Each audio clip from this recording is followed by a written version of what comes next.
Good morning. Welcome to this edition of the Lynn Hayes Freeland Show. What we have today is actually kind of exciting. It's a show with no agenda. We're not talking about a luncheon. We're not talking about anything in particular with, should I say it, my favorite guest? You better say it or I'm going to get up off this stage and walk out.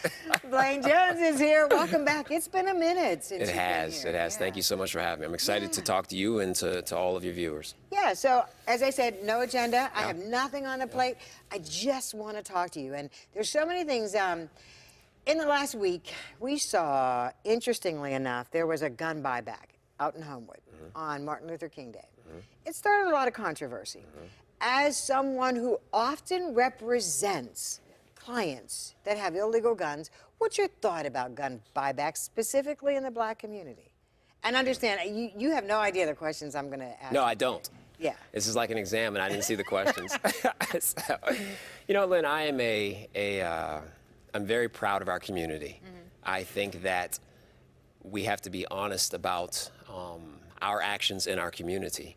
And I think that if you have a mechanism by which the community can be made safer and no questions are asked, and I think that it's a good thing, all in all. I do, because I represent a lot of people with guns. And the gun violence has, even since I started to where I am now, it's almost triple what I used to see. And not only the nature of the crimes in terms of the violence, but the younger actors committing these acts. So for me, I think it's a good thing because I'd like to see our community safer. And so then when we look at the gun violence, we look at the people with guns, are most of them illegal? When we're looking at our community in particular? Well, I mean, generally speaking, if you're interacting with me, there's usually some type of illegal component to it. Okay. Because if you have a legal gun and you do something, that's one thing. But if you have a legal gun and you're pulled over, it's legal because you have a license to carry. Now, a lot of people don't understand. If you're not a convicted felon, you can have a gun in your home. But if you're going to take your gun and you're going to go somewhere with it, then you have to have what's called a license to carry, a firearms license to carry a firearm. Because whether it's in a car or whether it's on your person, it's just like a driver's license. If you don't have that, then you're arrested. And basically, you can be arrested for a felony. So if you're coming to me, it's an illegal gun. Okay. Make sense? It does make sense. And one of the things I learned just this past week is there are certain circumstances by which you cannot have a gun in Pennsylvania. And I guess the story that became a big story this past week was the guy who had 2 DUIs. And he could have been sentenced to up to 3 years, I guess it was, in prison.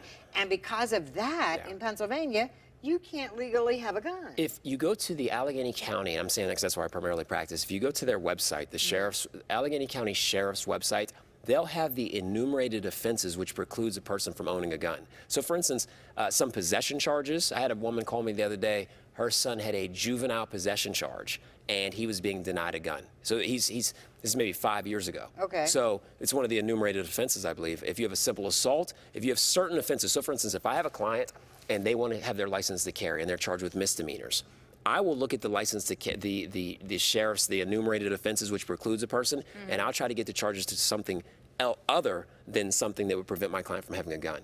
Does that make sense? Yes. Yeah, so I mean, there are quite a few. I mean, there's a long list of offenses, but people don't know. People just don't know.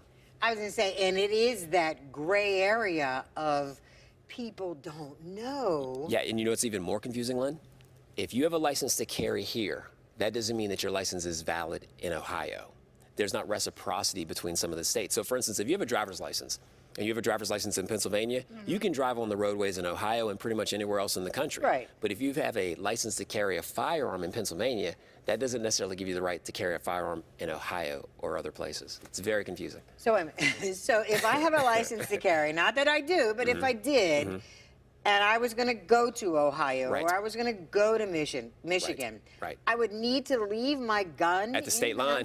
You better leave it at the state line and then cross. Yeah, I've represented people from Ohio that have a license to carry there, but not here. I represented a gentleman a couple of years back from West Virginia. He had a license there because their requirements are so different. I think you can, I can't remember, I can't recall, but it's a lot different. And he was charged with a license, with carrying a firearm without a license here in Pennsylvania. We were able to work out a very good deal for him, given the fact that, you know, he would otherwise be eligible and so on and so forth. But you can be arrested for it.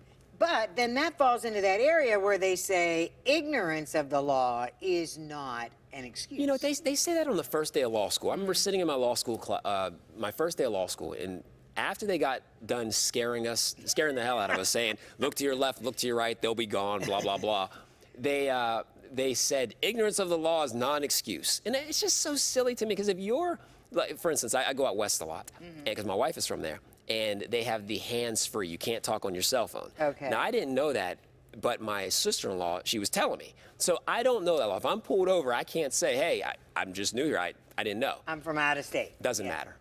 It's ridiculous. Yeah, lawyers. Can't live with them. Can't live without them. Like I said, we have no agenda today. We're just talking. We're spending this half hour with Blaine Jones. Stick around. We got a lot more to do when the Lynn Hayes Freeland Show continues.